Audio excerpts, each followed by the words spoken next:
আগামী সংসদ নির্বাচনকে সামনে রেখে সিলেটের প্রবাসীরা মতবিনিময় করেছেন সিলেট ১ আসনের বিএনপি মনোনীত এমপি প্রার্থী খন্দকার আব্দুল মুক্তাদিরের সাথে।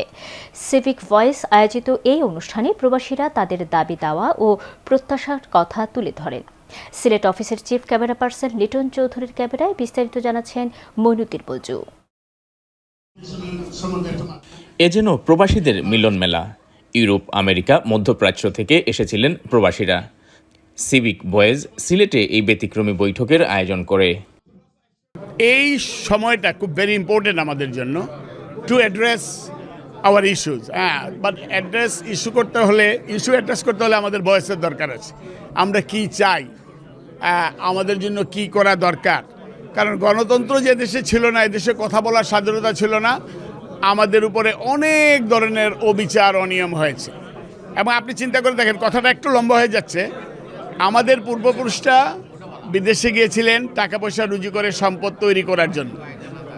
আজকে আমাদের বাচ্চারা সম্পদ বিক্রি করে নিয়ে যাচ্ছে।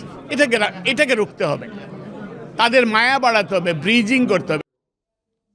ত্রয়োদশ জাতীয় সংসদ নির্বাচনকে সামনে রেখে সিলেট নগরীর হোটেল নূরজাহান গ্র্যান্ডে অনুষ্ঠিত হয় এই মত বিনিময়, যাতে প্রধান অতিথি হিসেবে যোগ দেন সিলেট ১ আসনের বিএনপি মনোনীত এমপি প্রার্থী খন্দকার আব্দুল মুক্তাদির। এখানে নন রেসিডেন্ট বাংলাদেশি আমার অনেক ভাই বোন এসেছেন এবং তারা সবাই এসেছেন বাংলাদেশের নির্বাচনে অংশগ্রহণ করতে। আপনি বোঝেন এক একজন কত টাকা ব্যয় করে, কত পারিবারিক কত এঙ্গেজমেন্টকে উপেক্ষা করে এই তীব্র শীতের সময় বাংলাদেশে এসেছেন। নারীর টানটা কত প্রবল। তো সেই নারীর টানের কারণেই তারা এই দেশের উন্নতি দেখতে চান, এখানকার অর্থনৈতিক উন্নতিতে অবদান রাখতে চান এবং চান যে তাদের পরবর্তী প্রজন্মের সাথে তার নারীর সম্পর্ক যেন ছিন্ন না হয়। তো সেই লক্ষ্যে আজকের এই মত বিনিময়টা অনেক অবদান রাখবে আমি দৃঢ়ভাবে বিশ্বাস করি। আর আগামী দিন যদি আমরা রাষ্ট্র পরিচালনার সুযোগ পাই, তাহলে এই সম্পর্ক দৃঢ় করার ক্ষেত্রে আমরা কি পদক্ষেপ নিতে পারি সেগুলি নিয়ে আমরা মত বিনিময় করেছি। এটা আমার জন্য একটা ইউনিক অপরচুনিটি ছিল। প্রফেসর ডক্টর মোসাদ্দেক আহমদ চৌধুরীর সঞ্চালনায় অনুষ্ঠানে মন খুলে নিজেদের দাবি দেওয়া আর প্রত্যাশার কথা তুলে ধরলেন প্রবাসীরা। আমরা চাই বাংলাদেশ একটা সুখী সমৃদ্ধিশালী দেশ হোক, যেখানে আমাদের ছেলেমেয়েরা নিরাপদ আশ্রয়স্থল হিসাবে আসবে। আমাদের বিদেশের আমাদের যে বিভিন্ন সমস্যা আমরা সম্মুখীন হয়, এইটা আমরা অবগত করার জন্য আমরা সব একত্রিত হয়েছি। আমাদের মূল লক্ষ্য হচ্ছে যে আমরা প্রবাসীরা চাই সবসময় আমাদের মা মাটির টানে যেন আমরা স্বস্তিতে যেন এই দেশে আসতে পারি।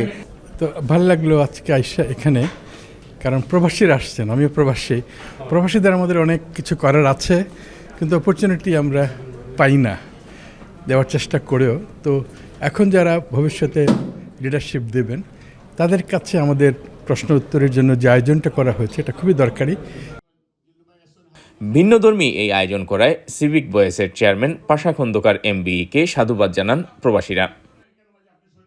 এবং মুক্তাদির ভাই যদি বিএনপিতে যায়েন বা বিএনপি যদি গভর্নমেন্ট ফর্ম করে, তো তার কাছে আমরা দাবি থাকবো আর কি যে প্রবাসী যে সমস্যা আছে এগুলো সমাধান করেন। আমরা আর মোর ইনভেস্টমেন্ট বাংলাদেশ আনতে পারবো, সিলেটের লাগে আমরা আরও অনেক কিছু করতে পারবো।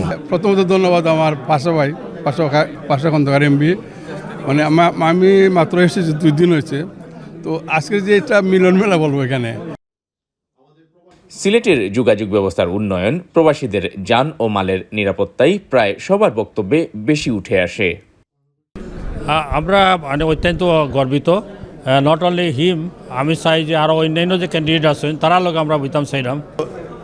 Development of Sylhet, this is our London, America, all over the world যারা বিদেশ থাকে সবার এইটাই আমরা উদ্দেশ্য।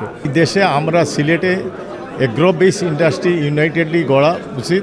যারাই প্রবাসী আছে সবার মাঝে একটা সচেতনতা বৃদ্ধি হইব যে আমাদের অধিকারগুলা আমরা এই প্ল্যাটফর্মের মাধ্যমে আমার অধিকারগুলা ভবিষ্যৎ যে আমরা নেতৃত্ব দিবা, যারা আমরা এমপি মিনিস্টার হইবা, এর কাছে আমরা পৌঁছাইতে পারবো। আজকের এই প্রোগ্রাম আসলে খুব আনন্দিত, কারণ পাশাপাই যে সুযোগটা আমরা করিয়া দিরা আর আমরা তানরে খামো লাগাইতাম। প্রবাসীরা বললেন তাদের চাওয়া খুবই সীমিত, সরকার চাইলেই তা বাস্তবায়নও সম্ভব।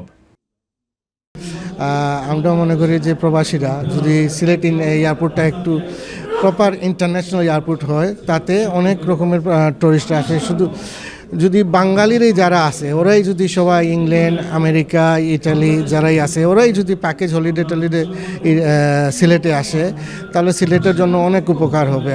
আমি রিয়েলি প্রাউড আজকে যে এই সম্মিলিত যেটা আমাদের লিডার মুক্তাদির সাহেব, ওনার কথা শুনে আমরা সবাই আসলে আমরা সৌভাগ্য মনে করি যে এই ধরনের লিডার আমাদের দরকার। প্রবাসীদের সাথে ডায়লগ করার জন্য আজকে যে ইভেন্টটা করছেন, এটা আমাদের জন্য খুবই আনন্দের ব্যাপার এবং এতে আমরা কিছু আমাদের প্রবলেমগুলো তুলে ধরতে পারবো।